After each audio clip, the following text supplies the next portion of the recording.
taliyaha ciidanka booliiska ee gobolka Saaxil ayaa maanta ka hadlay kooxo burcada oo baabuurta jabsada waqtiyada habeenkii kuwaas oo tilmaamay inay yihiin tuug khatar oo ku soo kordhay magaalada Berbera. Taliyuhu waxa uu intaasi ku daray in ciidanka booliisku ay sameeyeen howlgallo aad u ballaaran oo ay ku daba joogaan kooxahaasi isagoo sidoo kalena sheegay in ay u soo xirxidheen ilaa 18 qof oo loo tuhunsan yahay falkani oo habeenadii ugu dambeeyay ka dhacay magaalada Berbera isla markaasina lagu jabsaday in ka badan ilaa 15 baabuur oo ah nooca yaryar ee guryaha lagu xareeyo. taliyaha ciidanka booliiska ee gobolka Saaxil Aadan Axmed Cawaale oo arintaasi ka hadlay hadaladiisii waxa kamid ahaa waa tuugo cusub oo casri oo hore aanu jirjirin waxa la jabinayaa mara lagu duubayaa dhagax dabeetana gaariga waa la jabinayaa muraad hore laga jabinayaa baabuurta banaanka taalla maaha ee guryaha hortooda taalla maaha kuwa gajeel ku jira weeyaan shalay hawlgal baanu sameynay waxaanu soo xidhnay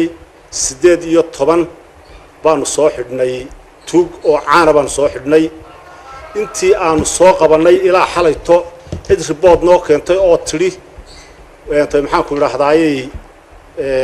cid report noo keentay oo tiri gaari baa laga jabiyay ma hayno baaritaankiina wuu soconayaa welina waanu suuqa waan ku jiraa ciidankii waa hawlgalkii suuqa wixii naga dhiman waanu dhamaystirnaa haddii lahay ka dhigo baarisina way socotaa. geesta kalena qaar ka mid ah dadka baabuurtooda la jabsaday habeenadii u dambeeyay ayaa sheegay inay walaac xoogan ay ka qabaan arintaasi khatarta ah ee ku soo korodhay magaalada Berbera iyagoo xukuumadda iyo hay'adaha nabadgelyada faray inay dadkaasi ku mamay boobka iyo dhaca hantida ummadda ay dabagal xoogan ku sameeyaan isla markaasina ay gacan bidla ku soo qabtaan. ilaahay baa mahad leh wuxuu dhacay habeenkii ay khamiis soo galisay ayaa gaariga halkan yaala dhagaxa la soo qaaday inta leeg dhagaxaasa muraayada la saaray kabacdi markii muraada la saalay waxa la furtay 4 daaqadood baa la baadhay xabad moobila laga helay alxamdulillah waxba kama helin way ku lugoyeen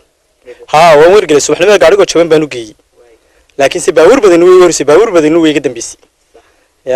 waa magaalada dhan laakiin ma kaliya kuma koobna aad bay u badan yihiin baabuurtu ma garan kara baan ku soo kacay subax markaan soo kacayaan arkay gaariga talola tugtana habeenadii ugu dambeysay baabuurta jabsanaya ayaa waxa ay baabuurtaasi u jabiyaan si farsamaysan iyagoo isku dhinacna ka jabinaya muraayada hore taas oo aan la dareemeyn oo goobta uu ku jiro aan laga dareemeyn sida ay sheegeen mas'uuliyiinta ciidanka booliisku. taliyaha ciidanka booliiska ayaa ballan qaaday in ciidan ahaan ay dabageli doonaan dadka iyagu falalkan ku kaca oo habeenadii ugu dambeeyay si xoog leh bulshada magaalada Berbera uga qeylinaysay.